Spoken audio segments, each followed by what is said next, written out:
सब भाग के आए। शिव जी को पता नहीं है ये बात रामचरितमानस में दूसरे ढंग से। वही नारद जी सबका कल्याण करने वाले शिव के पास आए। कहा घर सुना सुना दिखता है, अकेले बैठे हो क्या? उद्यान में बैठे थे। कहा सती कहाँ है? कहा मायके गई, यज्ञ है बड़ा भारी उसमें गई है, देर हो गई होगी आएंगी। कहा गई नहीं है, गई थी। तो सारी कथा नारद जी ने समझा दिया। पत्नी के मरने का, दाम्पत्य के बिछुड़ने का कष्ट शिव से बर्दाश्त नहीं हुआ। क्यों? सती और शिव में कोई अंतर नहीं है, दो तत्व हैं। जीवन चलाने के लिए दो तत्व हैं, मंदार माला कुलिताल कायई कपाल मालांकित शेखराय। दुनिया में कोई ऐसा देवता नहीं है जो अखंड दाम्पत्य की शिक्षा देने के लिए आधे शरीर को स्त्री कर ले, आधे शरीर को पुरुष कर ले। ये केवल शिव ने किया है। चित्र देख करके हम अनुभव करते हैं, चित्र नहीं है, ये अनुभव की वस्तु है। आधा पुरुष और आधा स्त्री अगर नहीं होगा तो घर बिखर जाएगा, घर टूट जाएगा। दोनों के स्नेह से, दाम्पत्य के स्नेह से ही परिवार का आगे सर्जन होता है।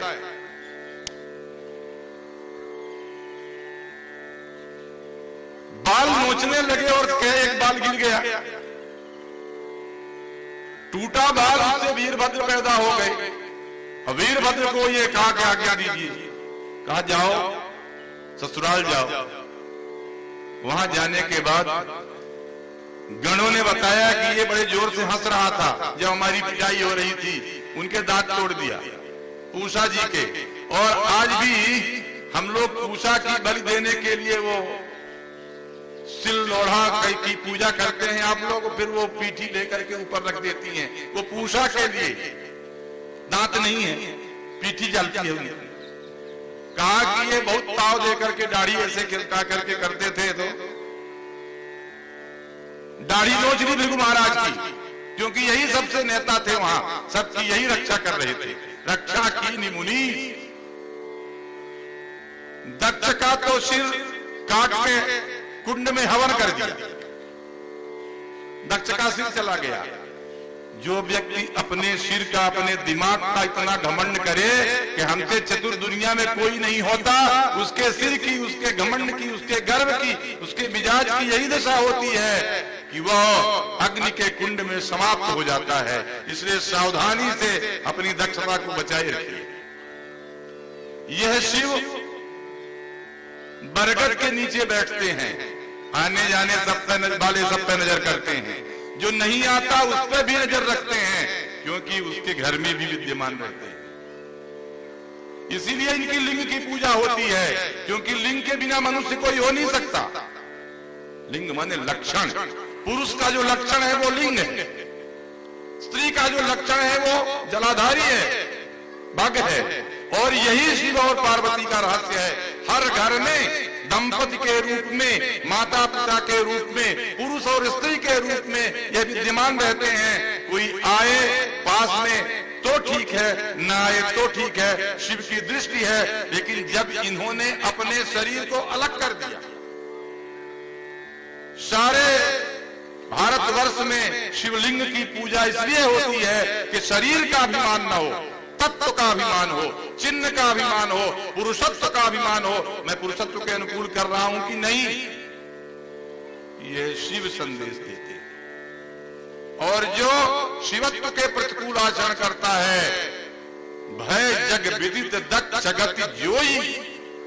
संसार में सबको मालूम है कि दक्षों का, चतुरों का, सयानों का, होशियारों का, चालाकों का, अपमान करने वालों का क्या होता है। भागवत के दूसरे दिन कथा से संदेश मिलता है।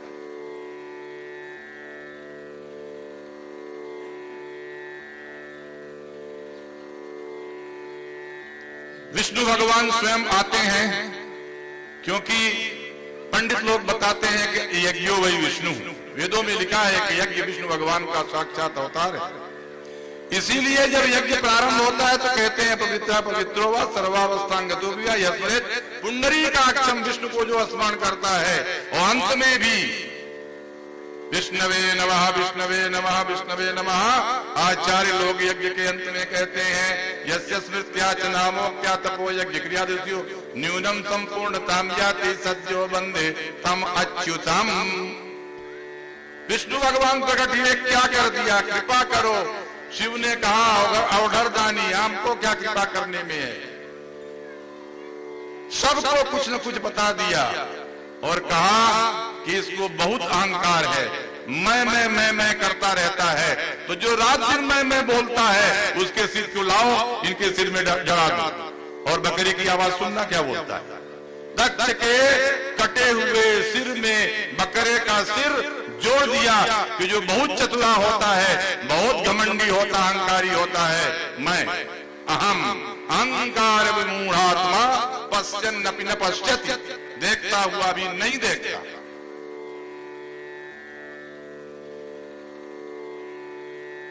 यज्ञ की आहुति करके यज्ञ को पूरा किया। भगवान विष्णु ने दक्ष और शिव में मित्रता कराई, क्योंकि संसार का सृजन भी करना है, संसार की रक्षा भी करनी है। संसार की रक्षा की भावना से, यज्ञ संस्कृति की रक्षा की भावना से ब्रह्मा जी ने आकर के दक्ष के यज्ञ की संपूर्ति कराई। और उनकी सब लोगों ने, सारे जितने देवता थे, भगवान की अनेक प्रकार से स्तुतियां किया।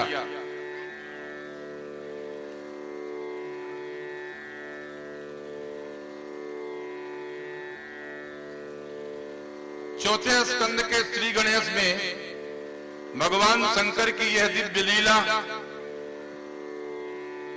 उन्हीं को समर्पित करते हुए इस कथा को आगे बढ़ाया। यही स्वयंभू मनु, इनके दो लड़के हुए। एक लड़के का नाम था उत्तानपाद, दूसरे लड़के का नाम था प्रियव्रत। उत्तानपाद का अर्थ होता है जिसका पैर ऊपर को हो, अब प्रियव्रत का अर्थ होता है जिसको व्रत बहुत प्रिय हो, जो भी ठान ले धुन का पक्का। कहते हैं कि संसार में जितने व्यक्ति हैं सब उत्तानपाद होते हैं। अरे जो पैदा होता है व्यक्ति, उसका पैर ऊपर को ही रहता है। कोई गलती से पैर उसका पहले आता है, ये सबका सिर आता है, पैर बाद में आता है। इसका अभिप्राय है कि सब उत्तानपाद है। अब राजा उत्तानपाद थे, दूसरे भाई प्रियव्रत थे। इनकी बड़ी विचित्र कथा, ये भी आप लोग सब अच्छी तरह जानते हैं। इनकी दो रानियां थी। एक रानी का नाम था सुनीति और एक रानी का नाम था सुरुचि। जो नीति की बात करे, धर्म की बात करे, सदाचार की बात करे वो सुनीति, और जो रुचि की बात करे, नियम कायदा क्या कहता है, लेना देना नहीं, हमको ये अच्छा लगता है, वो सुरुचि। हम सब की दो प्रकार की रानियां होती हैं। हम जानते हैं कि नियम ये कहता है ये करना चाहिए, लेकिन हमको ये अच्छा लगता है। सुरुचि, अपनी रुचि के अनुसार कभी कोई काम हो, लगता है बड़ा उत्तम काम हुआ, रुचि के प्रतिकूल हुआ, अगर अच्छा हो रहा है तो ऐसा लगता है कि ये अनुकूल कार्य नहीं है, बेकार है, हमको नहीं जमता। जितनी कथाएं श्रीमद् भागवतकार ने या हमारे ग्रंथों में लिखी हैं, वे कथाएं कुछ न कुछ कहती हैं। जो लिखा है उससे हटके भी कहती हैं, उसको हमको समझना है। उपदेश तीन प्रकार के होते हैं। एक तो प्रभु सम्मित, ये करना है, अक्षरशः पालन करना है। जैसे आर्डर निकल गया, उस आर्डर का बार बार अध्ययन करते हैं गवर्नमेंट सर्वेंट, शासकीय कर्मचारी, कहते हैं इस आर्डर, यही कानून है, यही संविधान है। प्रभु सम्मित माने शब्द प्रधान। दूसरा आदेश होता है मित्र सम्मित, मित्र आपको समझाता है कि ऐसा न करो, ऐसा करने से तुम्हारा कल्याण नहीं होगा, तो कथा कोई सुनाता है, उदाहरण देता है कि अमुक ने ऐसा किया था तो उनका ऐसा कल्याण नहीं हुआ, इसलिए आप भी ऐसा मत करो, तो वो मित्र सम्मित है। ये जो पुराण है ये मित्र सम्मित उपदेश है।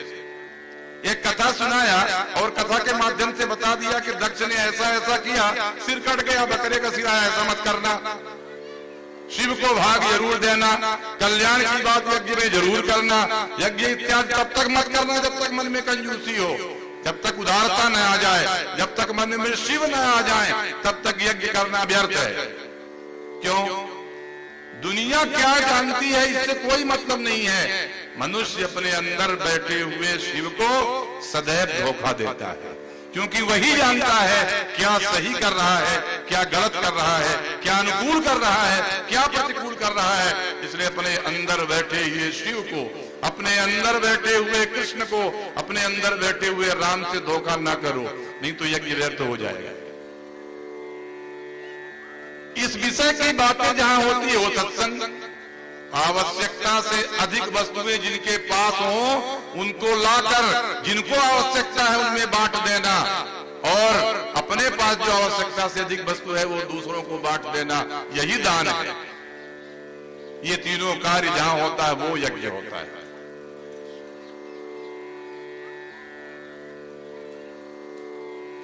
एक दिन की कथा आप जानते हैं कि सुनीति की गोद में पैदा हुआ जिसका नाम ध्रुव था, और सूरज से जो पैदा हुआ उसका नाम उत्तम था। और राजा उत्तानपाद की गोद में एक दिन उत्तम बैठा हुआ था। उत्तमों को गोद मिलती है, लेकिन ध्रुव गया और कहा पिताजी मैं भी बैठना चाहता हूं दूसरी गोद में। बगल में बैठी हुई सूरज ने कहा कि तेरा को भगवान की आराधना करनी पड़ेगी, फिर मरना पड़ेगा, फिर सूरज के कोख से जन्म लेना पड़ेगा, तो राजा की गोद मिलेगी, नहीं तो नहीं मिलेगी, इसलिए भगवान का भजन कर।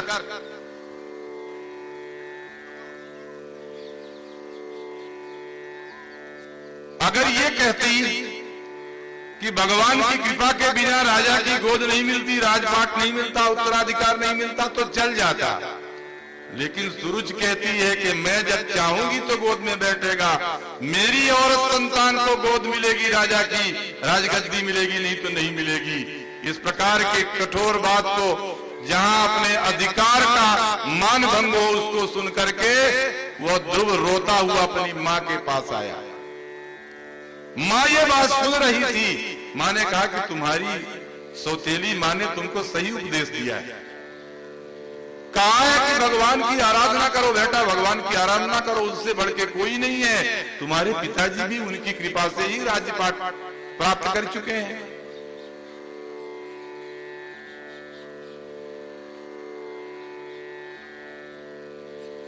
समाधिनानुस्मर तद विशेषितम, भगवान में समाधि लगा करके उनकी लीलाओं का स्मरण करो, उनका चिंतन करो, आराधना करो। इस प्रकार माता की कड़वी बात को जब अपनी माता ने भी अनुमोदन कर दिया तो ध्रुव ने 5 वर्ष की अवस्था में घर छोड़ दिया। जन जन का कल्याण करने वाले, देवलोक मृत्युलोक सारे लोक में भ्रमण करने वाले तब के और आज के भी जागृत पत्रकार नारद जी खड़े दरवाजे पे निकले थे। अरे कहां जा रहा है बेटा तू? भगवान की आराधना करने के लिए जा रहा है। ऐसे कैसे जा रहा है भगवान की आराधना करने के लिए? तुम में इतनी कम उम्र में ठाकुरों जैसा जोश, क्षत्रियों जैसा तेज, ये क्या बात है? क्या नहीं, माता जी की आज्ञा है। क्या कौन सी माता की? सौतेली माता की कि तुम्हारी माता का? दोनों माँ के आदेश है। पिताजी ने क्या कहा? कहा वो कुछ नहीं बोले तो उनका भी अनुमोदन था। कहा ठीक। जब आपका संकल्प दृढ़ होता है तो कोई संत सदगुरु आपको भगवान दे देते हैं।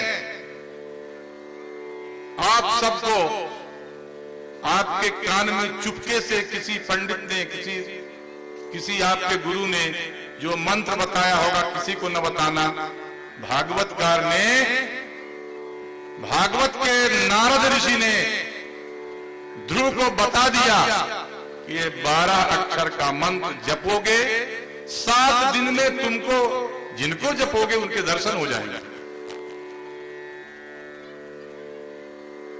द्वादशाक्षर मंत्र का उपदेश नारद ने दे दिया।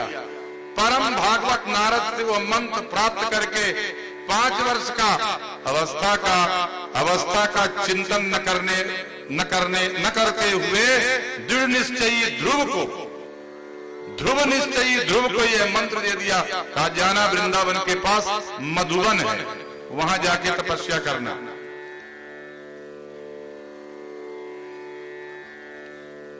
ध्रुव की कथा अत्यंत विस्तार से बताई गई है।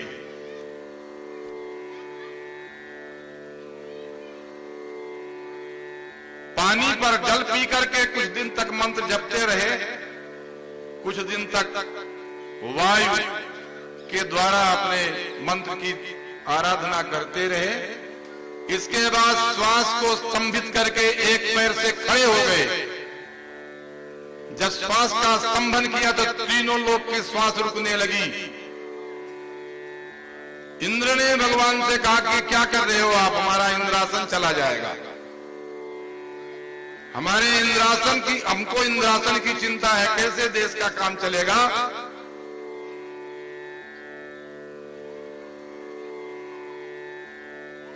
यदैक पादेन च पार्थिवार्भकः तस्थौ तदंगुष्ठ निपीडिता मही। उनके अंगूठे से पृथ्वी इतनी पीड़ित हुई कि कंपन करने लगी। ननाव तत्रार्धमिवेन्द्र धिष्ठिता तरीव सभ्ये तरता पदे पदे। देवताओं ने भगवान से प्रार्थना किया। भगवान ने कहा कि बालक की तपस्या से, 5 साल के बालक की तपस्या से इस प्रकार का तुमको भय नहीं करना चाहिए, मैं उसको तपस्या से मुक्त करता हूं। भगवान जिस पे सवारी करते हैं उसका नाम है गरुड़। जिस गरुड़ पर भगवान चढ़ते हैं उसके पंख उड़ते हैं, जब सामवेद की ऋचाएं उससे निकलती हैं। शब्द गरुड़ पर भगवान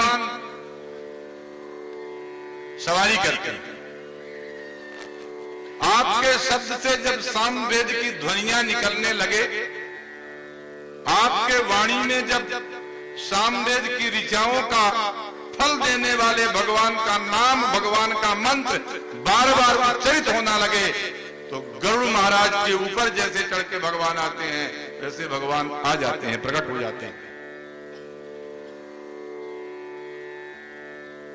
ध्रुव के सामने भगवान का विग्रह खड़ा है, लेकिन ध्रुव अपने अंदर के भगवान को देख रहे हैं, बाहर के भगवान को नहीं देख रहे।